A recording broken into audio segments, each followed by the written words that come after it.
tidak pernah terbesit di hati manusia Allah memberi rahmat ampunan sebesar itu. Sampai-sampai saking besarnya rahmat Allah yang saat itu ditampakkan, iblis sampai dia mengira aku bisa dapat ini rahmatnya Allah.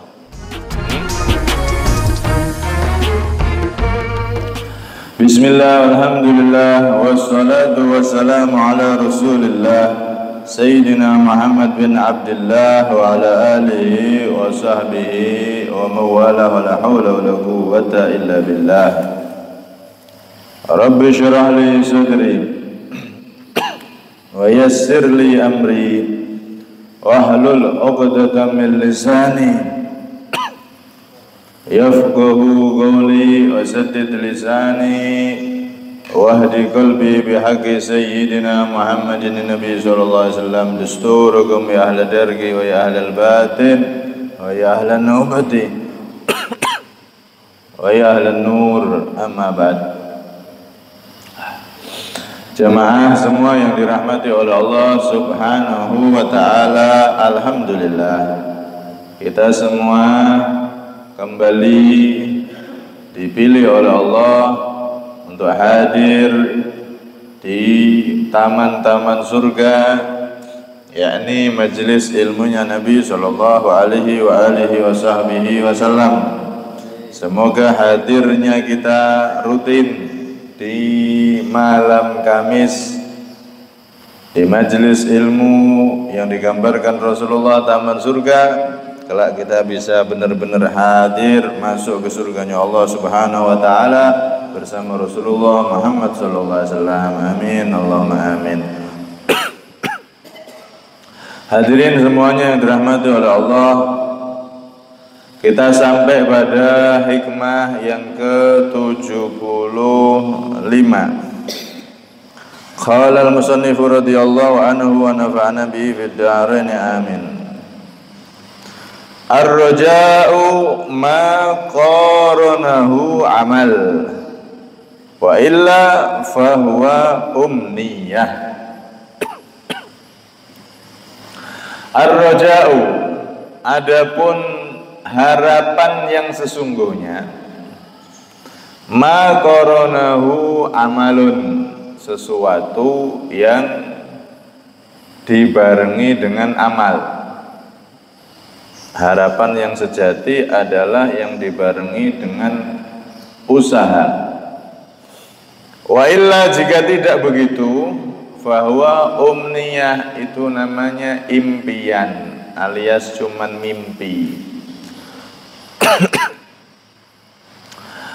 Hadirin yang dirahmati oleh Allah, di sini beliau Al-Imam Ibnu Athaillah Sakandari menasihatkan tentang perbedaan harapan dengan impian.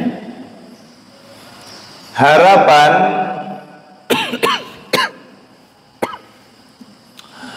itu akan dikejar dengan usaha, sedangkan impian ya cuman mimpi aja, nggak ada usaha.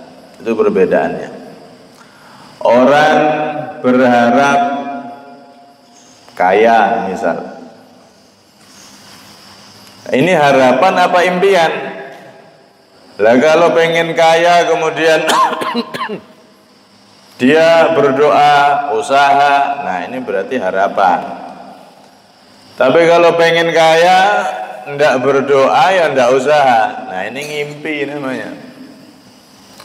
Orang pengen alim, punya ilmu misal, pengen jadi orang alim, santri-santri ini. Lah kalau dia usaha, doa sama Allah, belajar giat, nah ini namanya harapan atau cita-cita. Tapi pengen tok, pengen alim, pengen punya ilmu, yang santri-santri tanpa usaha di pondok males tok. Ya ini namanya ngimpi, impian itu. Ya. Makanya ada kata-kata ngimpi di siang bolong. Ya. Begitu juga kita semua ini di dunia kan punya harapan sama Allah. Harapannya apa? Ya diampuni Allah, dapat rahmatnya Allah, akhirnya jadi orang yang selamat, bahagia dunia sampai akhirat. Itu kan keinginan semua manusia. Cuman keinginan itu harapan beneran apa cuman impian belaka? Maka disitulah nanti ada perbedaan. Kalau orang itu berharap rahmatnya Allah, ya berarti dia mengejar rahmatnya Allah dengan apa? Ya taat sama Allah.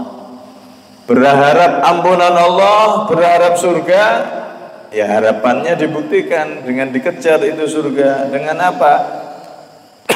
Ya tadi itu taat sama Allah.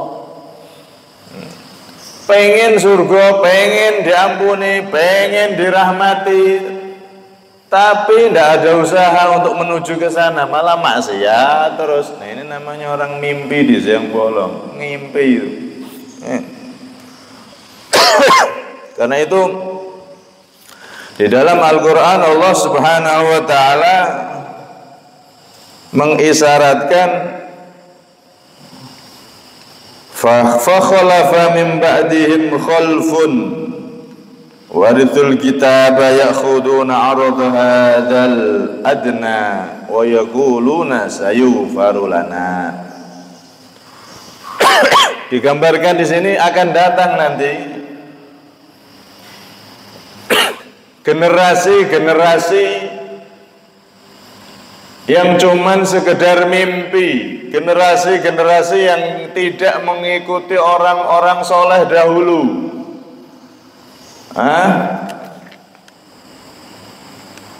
Mereka mewarisi kitab,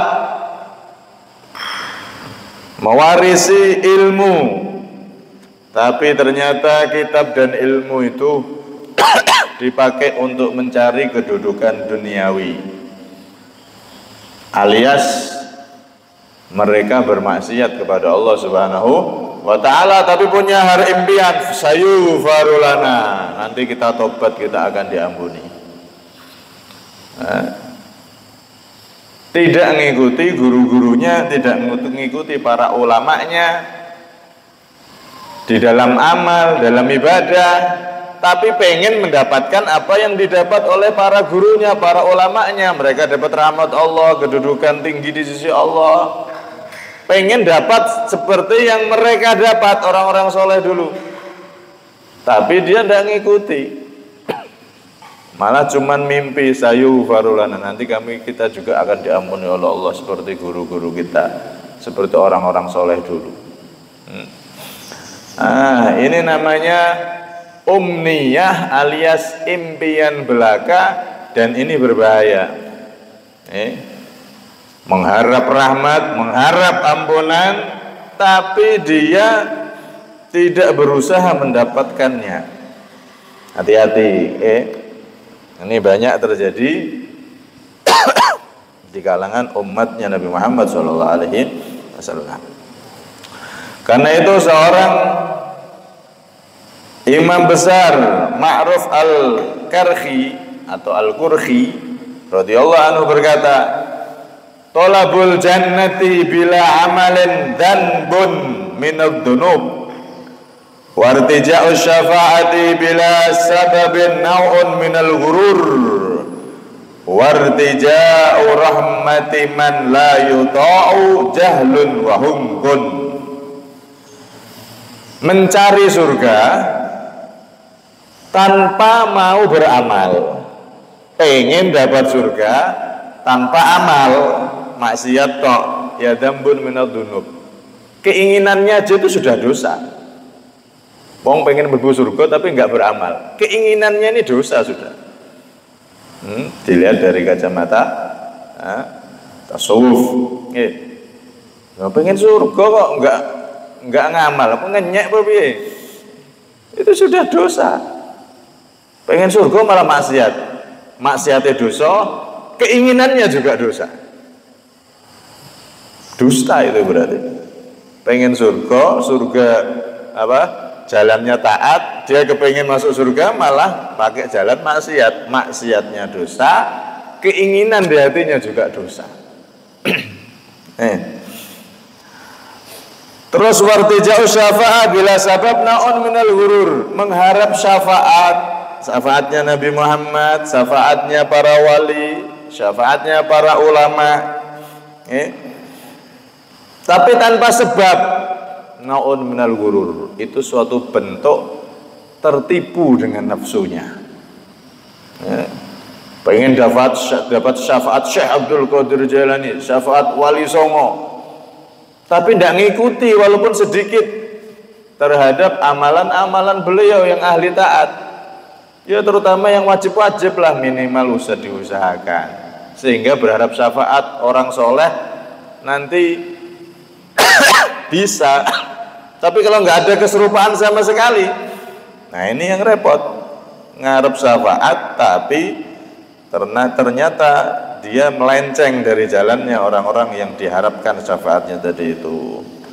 Wartija'u rahmati man la yudau jahlun wa humkun, pengen dapat rahmatnya Allah tapi nggak ditaati.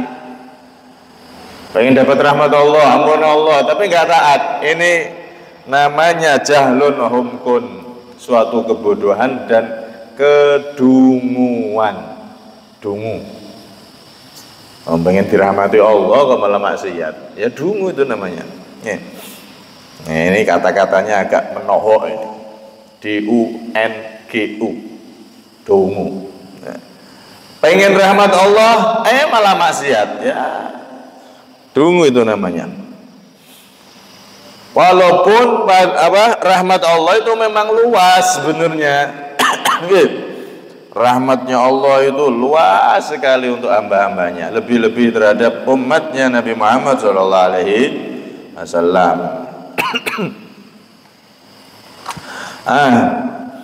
Sampai-sampai luasnya rahmatnya Allah ini kadang-kadang jadi orang tertipu, menjadikan orang tertipu dengan nafsunya tadi itu. Allah maha mengampuni, Allah maha merahmati, dosa sebesar apapun akan diampuni. Iya benar. Tapi hati-hati, jangan tertipu dengan besarnya rahmat Allah. Artinya jangan salah faham. Memang rahmatnya Allah itu besar. Lawang di dunia ini loh, Allah itu punya 100 rahmat. Satu rahmatnya Allah, kasih sayang Allah ini diletakkan di dunia ini cuma satu aja. Apa hasilnya?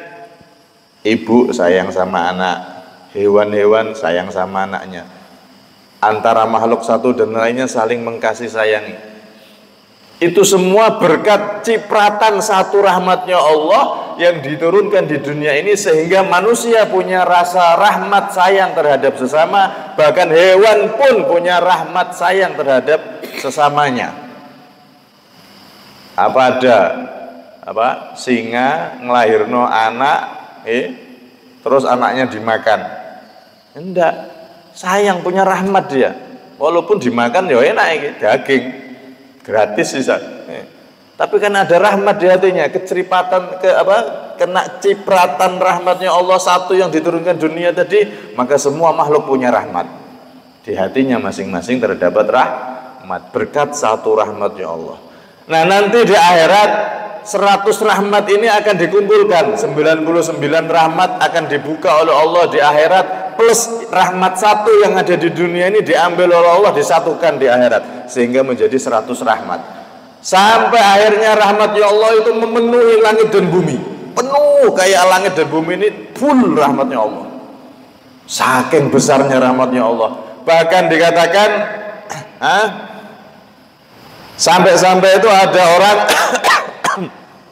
yang banyak dosa, tapi karena rahmatnya Allah besar sekali, sampai-sampai yuja'u bihim ilal jannah fis salasil.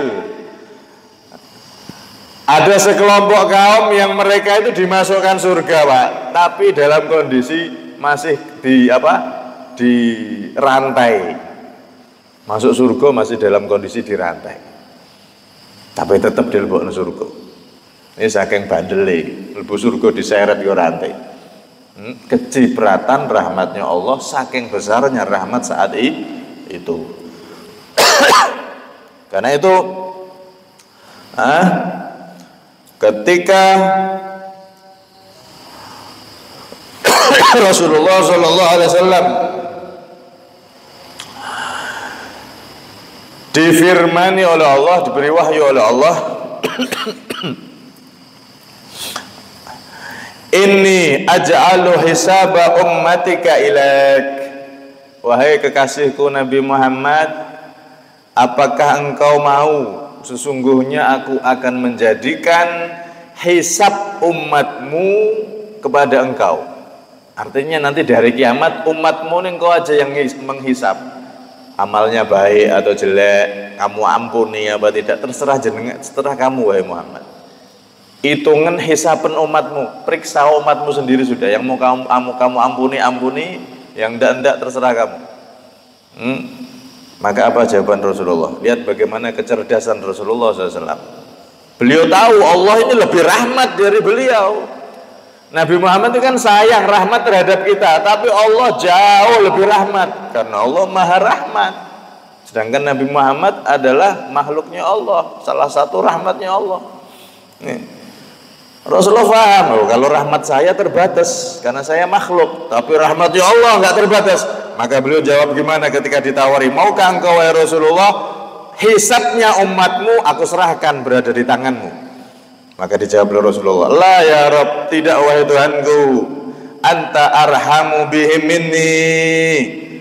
Engkau lebih rahmat, lebih sayang terhadap umatku daripada rahmatku ya Allah. Rahmatmu lebih luas daripada rahmatku ya Allah. Maka berjawab Allah, idan la nukhzika fihim. Kalau begitu wahai Muhammad, wahai kekasihku Muhammad, aku tidak akan membuat engkau kecewa terhadap hisabnya umatmu, alias akan banyak rahmat Allah diberikan kepada umat baginda Nabi Muhammad sallallahu alaihi wasallam. Sampai-sampai dalam hadis Nabi SAW menyatakan, walladzi nafsi biyadih, lallahu arhamu bi'abdihil mu'min minal walidati asyafiqati biwaladiha. Sumpah demi Allah yang jiwaku ada di kekuasaannya, sesungguhnya Allah itu lebih rahmat terhadap hambanya yang mukmin daripada seorang ibu yang paling rahmat, paling kasih sayang terhadap anaknya. Kalau disurvei ibu-ibu seluruh dunia itu kan semuanya rahmat sayang terhadap anaknya.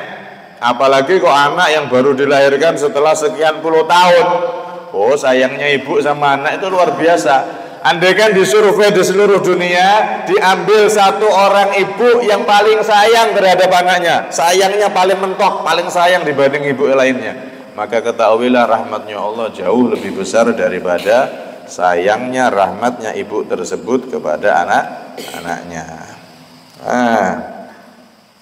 Karena itu suatu ketika ada seorang A'rabi ini orang pelosok, kadang-kadang kurang sopan. A'rabi itu, dia berkata, ya Rasulullah, man yali hisab al-khalqi. Wahai Rasulullah, siapa nanti di akhirat yang akan menghitung amalan semua makhluk itu? Siapa ya Allah? Siapa ya Rasulullah? Yang memegang hisab itu siapa ya wahai Allah, ya, wahai Rasulullah, yang ngurusi itu? Maka dijawab oleh Rasulullah, ya Allah yang menghisab. Yang menghisab adalah Allah. Oh, berarti Allah yang menghisab makhluknya. Ya, yang menghisab Allah. Maka kemudian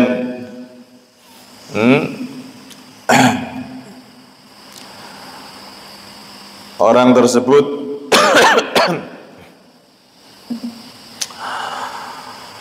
mengatakan,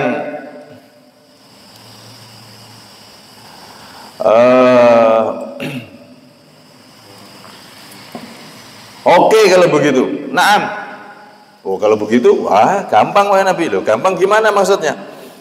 Maka saat itu si A'rabi tadi mengatakan, innal karim idza qadara afa wa idza hasaba samaha. Kalau yang ngurus hisab itu nanti Allah, ya gampang wahai Rasulullah. Kok gampang ya kamu kok enak men bilang gampang dari kiamat? Ya gampang Nabi. Karena Allah kan berarti maha rahmat, maha dermawan. Kalau yang menghisap, menghitung amalan hamba itu yang ngurusi Allah, ya nanti pasti banyak dimaaf. Nah sudah Allah maha pemaaf kok. Maka Rasulullah sampai tersenyum. Iya benar sih. Rasulullah sampai tersenyum. Kemudian Rasul mengatakan sodaqal Arabi. Si Arabi tersebut pergi dan Nabi mengatakan sodaqal Arabi. Ala la karima akramu min Allah ta'ala huwa akramul akramin. Benar itu orang Arabi.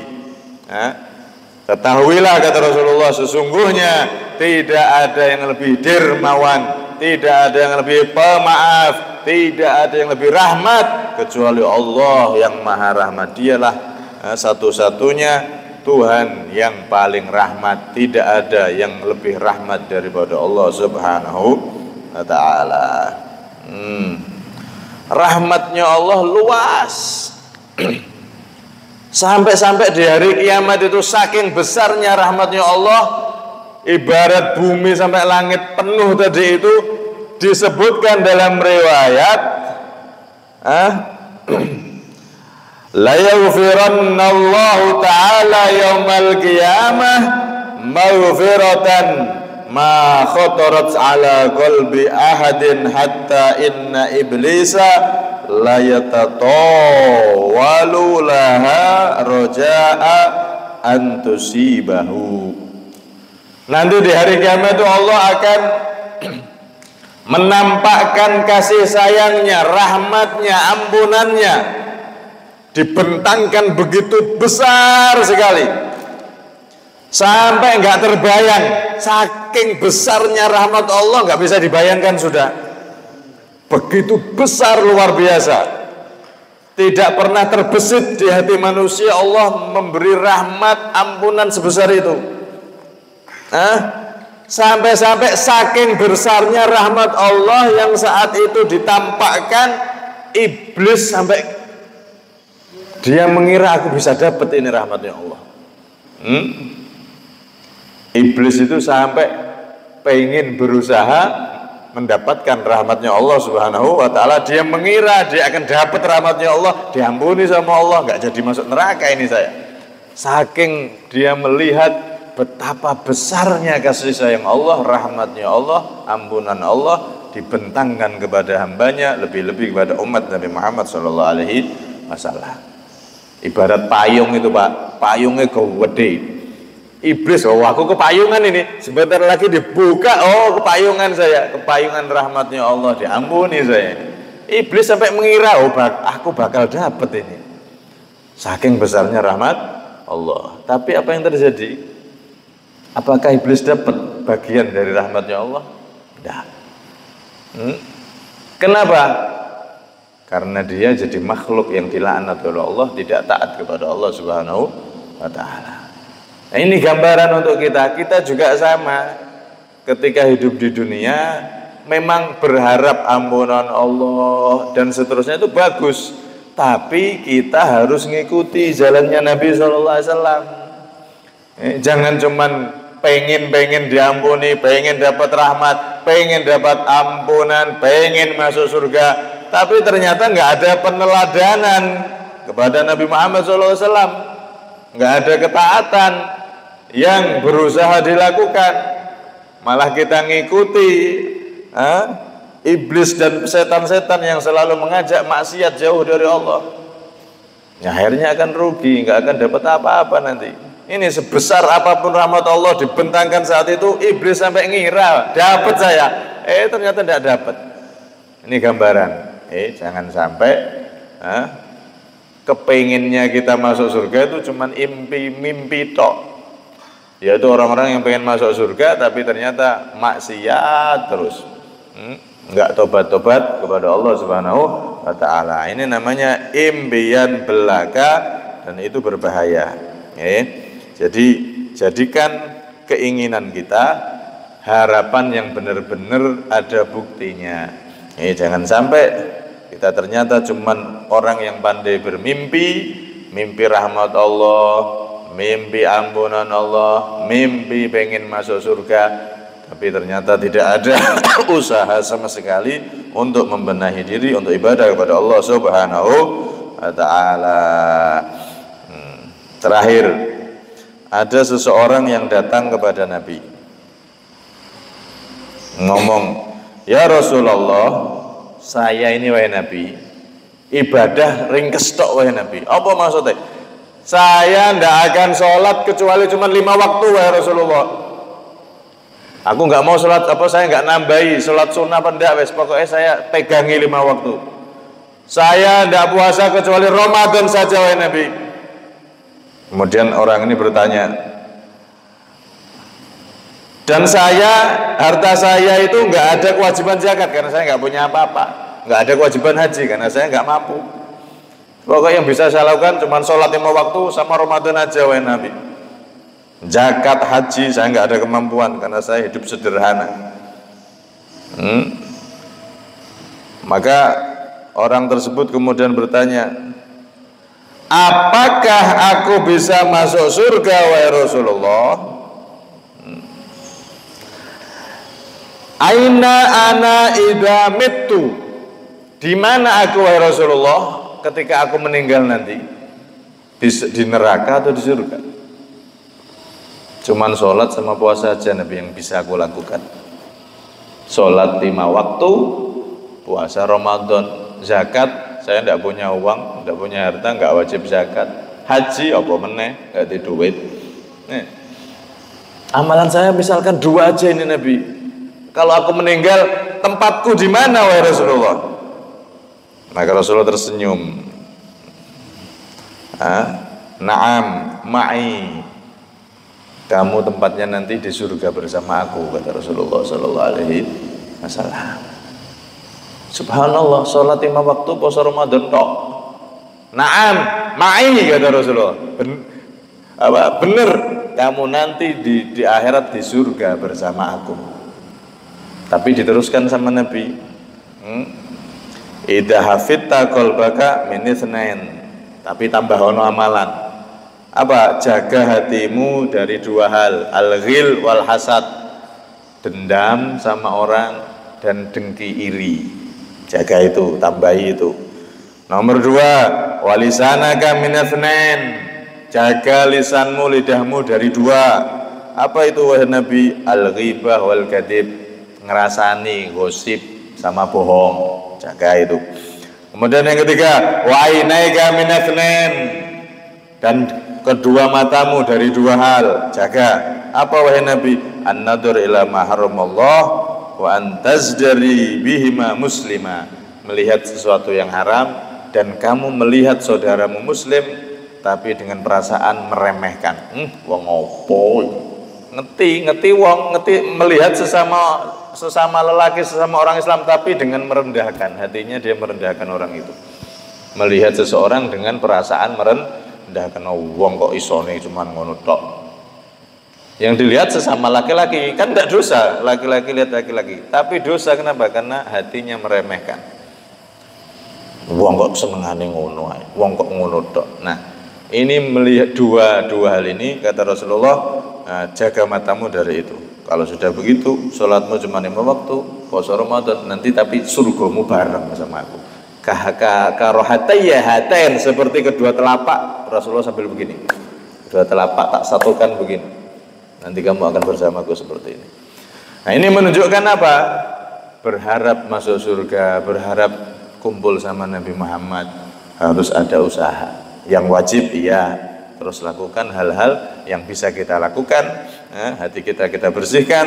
Nah, dengan itu semua keinginan, kepenginnya kita masuk surga bukan hanya kepingin jadi mimpi saja, tapi benar-benar jadi harapan yang insya Allah akan jadi kenyataan. Semoga kita termasuk orang-orang yang punya harapan yang sejati, yang mana harapan tersebut harapan diampuni, harapan dirahmati, harapan masuk surganya Allah benar-benar akan dikabulkan oleh Allah Subhanahu wa taala. Kita diberi taufik oleh Allah bisa beramal mengikuti setapak demi setapak jejaknya Nabi Muhammad SAW, mengikuti selangkah demi selangkah jejaknya orang-orang soleh, para ulama, orang-orang yang taubat kepada Allah Subhanahu wa taala, sehingga dengan setapak demi setapak itu kita benar-benar bisa berjalan seperti jalannya mereka sampai ke ridhonya Allah, sampai ke surganya Allah, dan bahkan na'am ma'i bisa kumpul dengan Nabi Muhammad SAW.